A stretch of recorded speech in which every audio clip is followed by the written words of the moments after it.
प्राथमिक शिक्षक संघ द्रंग प्रथम के शिष्टमंडल ने वीरवार को एसडीएम मनीष चौधरी के माध्यम से मुख्यमंत्री को ज्ञापन सौंपकर स्कूलों के विलय के फैसले पर पुनर्विचार की मांग की। संघ के अधिकारियों ने कहा कि राजकीय वरिष्ठ माध्यमिक पाठशाला और राजकीय आदर्श वरिष्ठ माध्यमिक पाठशाला कन्या जोगिंदरनगर क्षेत्र की शैक्षणिक पहचान रहे हैं।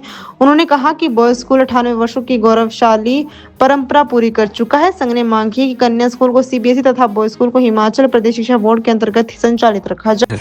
थैंक यू जतिन जी। आज तक हमें जितनी भी समस्याएं सामने आई हैं उसको आपने बहुत अच्छे तरीके से कवर किया। इसके लिए मैं समस्त हमारे प्राथमिक शिक्षक संघ के साथियों की तरफ से आपका धन्यवाद करता हूं।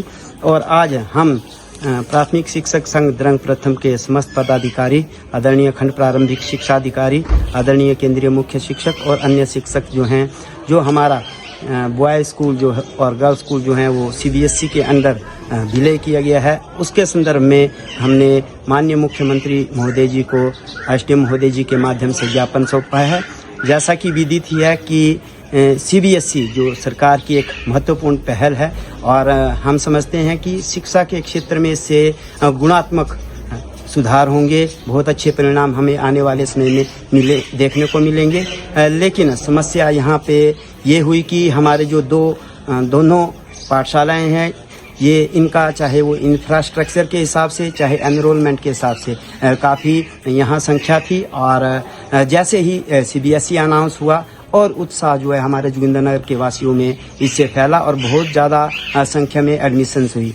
लेकिन समस्या तब आई जब हमारे दोनों स्कूलों को एक ही स्कूल में मर्ज कर दिया गया।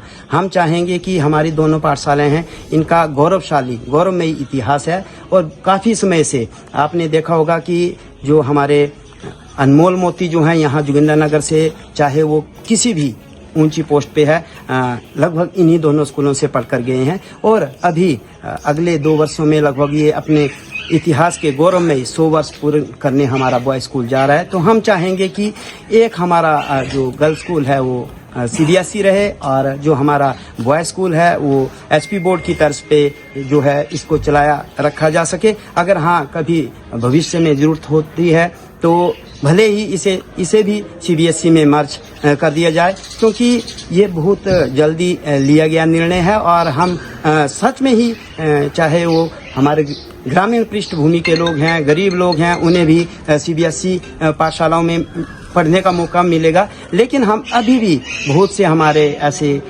विद्यार्थी हैं, बच्चे हैं, पारिवारिक पृष्ठभूमियां हैं जो सबके लिए अभी इतने पूरी तरह से परिपक्व नहीं है। और एक और बात, जैसे पूर्व में भी हमारे लोगों ने कही थी कि बहुत दूर दूर अगर हम एचपी बोर्ड में पढ़ना चाहें तो बहुत लगभग 8, 10, 12 किलोमीटर जो है बच्चों को दोबारा जाना पड़ेगा और उन्हें काफ़ी कठिनाइयाँ झेलनी पड़ेंगी। इसके अलावा मैं कहना चाहूँगा कि अगर इस वर्ष जो है ये हमारा बॉय स्कूल है, इसको एचपी बोर्ड के अधीन ही रहने दिया जाए, क्योंकि अभी सीबीएसई जैसे गर्ल्स स्कूल में चला हुआ है तो वहाँ भी हमने देखा काफ़ी अस्त व्यस्तता की स्थिति बनी हुई है। तो एक बार और इसके लिए मैं ये भी कहना चाहूँगा कि हमारे स्थानीय लोगों के द्वारा इससे पूर्व में भी पहल की गई थी। हमारे आदरणीय यहाँ के स्थानीय नेता आदरणीय जीवन ठाकुर जी ने भी इस विषय में बात रखी है। विधायक साहब ने भी विधानसभा में प्रश्न उठाया था और हमें उम्मीद थी कि जैसा और जगहों पे जो अभी हाल ही में नोटिफिकेशन निकली, वहाँ जहाँ 2 स्कूल थे, एक को सीबीएसई कर दिया गया, एक को एचपी बोर्ड के अधीन रहने दिया गया। लेकिन निराशा हमें हुई कि जोगिंदरनगर का इसमें नाम नहीं था। तो हम यही इंतजार कर रहे थे।